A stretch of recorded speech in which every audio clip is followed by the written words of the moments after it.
So I don't remember when exactly this happened. No one was really notified. It just sort of happened. We became slaves to our own visions and aspirations.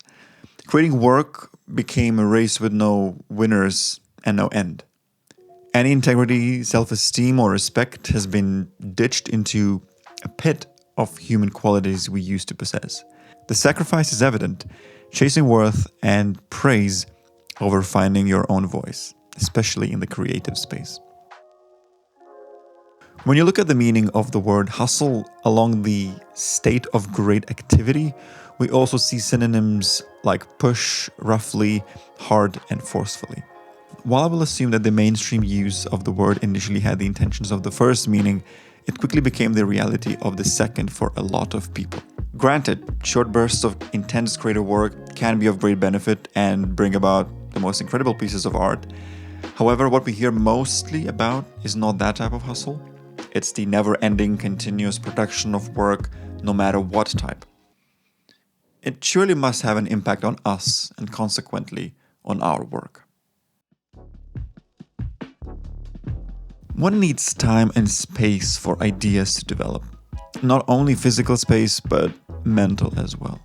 Time away from the news, TV, social media, and so on is what will allow for those ideas to come seemingly out of nowhere. If you're continuously occupied by, focused on, and stressed out because of the never-ending stream of media and content, when do you expect those ideas to come? Ideas need time. I have previously fell into the trap of looking for inspiration without any parameters or time limit and ended up not finding it at all. Whether that's for a song, specific instrument part, or a visual. Searching for it was what led me to not finding it. What I ended up doing is quite the contrary. Not actively trying to look for it, but be ready and open for it. On the other side of the coin, we have an actual life that we live. Things we experience, like everyday routines, traveling, a bike ride, walk in the park, observing an environment, queuing at the store, a conversation with a friend or a stranger on the street, as well as, now to contradict myself, media you consume. Books, news stories, movies, music, videos, etc. All of that in combination is naturally going to start to form and shape new connections of concepts in your mind, which will lead to a new idea. And I'm not talking about mindless scrolling on social media or 10 hours of TV. I'm talking about intentionally choosing what you take in. What books you read, what movies you watch, what documentaries you expose yourself to, what music you listen to. If you're just creating but not consuming, assuming you're doing this intentionally, eventually it will lead you to burnout. It's gradually and sneakily become just a part of the creative industry, and more broadly, an unavoidable feature of modern living. And it feels that it's just been accepted as the norm. The music industry gurus really want you to keep creating and posting and sharing and engaging. They don't want you to take care of yourselves so you make better art that comes from a healthy individual. And this is what we are up against here, the outside expectations.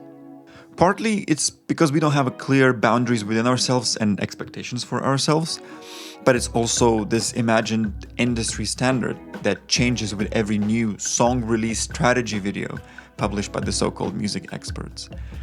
Song formulas, pointless and single-use content, and posting 10 times a day is what increased the levels of anxiety, stress, and burnout in the creative world.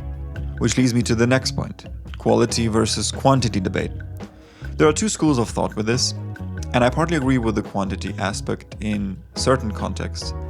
It definitely helps overcome fear, overthinking, analysis paralysis, and other conditions that prevent you from sharing your work. And perfectionism is the whole other debate that I'm not going to get into right now. But at some point, I needed to reevaluate what the balance between quality and quantity is for me. With the industry expert advice in the back of my mind, I felt this underlying pressure to post on a really tight schedule, no matter what. This sense of urgency eventually led to my work going down in quality. I wasn't happy. I felt I was not being honest in what I was sharing or creating. All for the sake of the extra likes and views because my active online presence granted me not being shadow banned by the platforms. Hooray. But once I took a step back and asked myself whether this is sustainable, I quickly came to the conclusion, no. It's easy to see the connection between more posts leading to bigger numbers in viewership, but I would like to propose a parallel alternative. Quality work leads to quality viewership. People who see and deeply resonate with your honest and true work, the stories that you share, people who stay instead of scrolling past, people who tell someone else about your work, people who come back to check whether you shared another of your creations. And here's the liberating caveat. You have no control over it happening or not. You can only focus on the work that you create. That's it. So to summarize it all, as a creator, writer, musician, filmmaker, whatever it is your job to create work that maintains your integrity, tells the stories that you want to tell, and further connects you with your inner voice.